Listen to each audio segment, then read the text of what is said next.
عامر صاحب، سیاحت ہو، عالمی کمپنیوں کے دفاتر ہوں یا مالیاتی مراکز ہوں،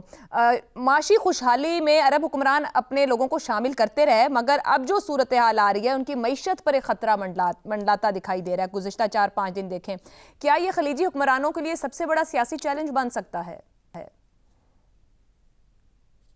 Absolutely, عائشہ. I think ابھی سے ہی اس کی پریشانی وہاں پر شروع ہو چکی ہے. آپ اس صورتحال پہ اگر آپ امریکن کیمپین کو دیکھیں تو یہ جو 4 اہداف انہوں نے پیش کیے ہیں، جو نیوکلیر پروگرام سے شروع ہوئے، پھر بیلسٹک میزائل پروگرام شامل ہو گیا، پھر ایران کے پراکسی جو ہیں وہ بھی اس میں شامل ہو گئے، اور آخرکار اس میں رجیم چینج کا بھی ذکر آنے لگا. لیکن جس طرح کی کیمپین ہم دیکھ رہے ہیں اس سے تو ہمیں یہ لگنا شروع ہو گیا، آج چوتھے 5ویں روز ہی یہ اشارے ملنا شروع ہو گئے ہیں کہ بنیادی طور پہ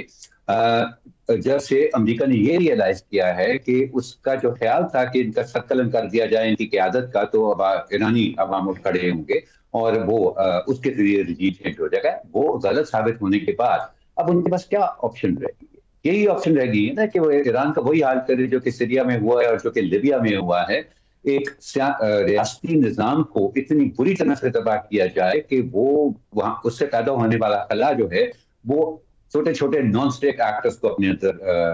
گھسیٹ لے، اور پھر یہی اسرائیل اور یہی امریکہ ان چھوٹے چھوٹے نان اسٹیٹ ایکٹرز کو ان کی ٹیریٹری کے مطابق ان کے ساتھ نیگوشیٹ کرتے چلتے رہیں. لیکن اگر ایران کی اس طرح کی تباہی کی طرف بڑھتا ہے ایران، تو اس میں پورے خطے کی تباہی ہے. دیکھیے، پاکستان بھی بڑے فائنینشیل انسینٹیو دیتا ہے انٹرنیشنل انویسٹرز کو، لیکن وہ نہیں آتے نا، کیونکہ financial incentive, tax free zones بنا دینا اور ون ونڈو آپریشن شروع کر دینا، وہ بے ایمانی ہوتے ہیں سیکیورٹی کے بغیر.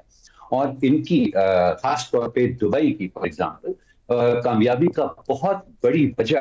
وہ سیکیورٹی تھی جو کہ وہ انٹرنیشنل انویسٹرز کو پرووائڈ کر سکتا تھا. اور اس سیکیورٹی کا احساس پچھلے 15-20 سے کوئی بہت پرانا نہیں ہے، پچھلے 15-20 سال میں دنیا میں بڑھنا شروع ہوا ہے. اس میں بڑی تعداد میں بزنسز اور انفرادی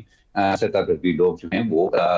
منتقل ہونا شروع ہو گئے ہیں یہاں پہ. اب اگر وہ سیکیورٹی نہیں رہتی ہے، فی الحال تو سیکیورٹی کو صرف ایک فضائی حملوں سے خطرہ ہے، لیکن اگر ایران سے بہتر ہوتا ہے اور وہاں پہ ڈھیر سارے غیر اسٹیٹ ایکٹرز جو ہیں، نان اسٹیٹ ایکٹرز جو ہیں، وہ اپنا اڈے بنا لیتے ہیں، تو وہ تو کسی وقت کہیں پر بھی اپنی مرضی کے مطابق حملہ آور ہو سکتے ہیں، اور جو ایرانی عوام ان سے خوش نہیں ہیں وہ پھر معاملات کو اپنے ہاتھ میں لے سکتے ہیں. تو ڈرونز کو یا میزائلز کو تو روکا جا سکتا ہے ماڈرن ٹیکنالوجی سے، لیکن یہ ہم نے دیکھا ہے، ہمارا 20 سال کا تجربہ اس کے ساتھ، کہ ہیومن بامز کو کوئی نہیں روک سکتا.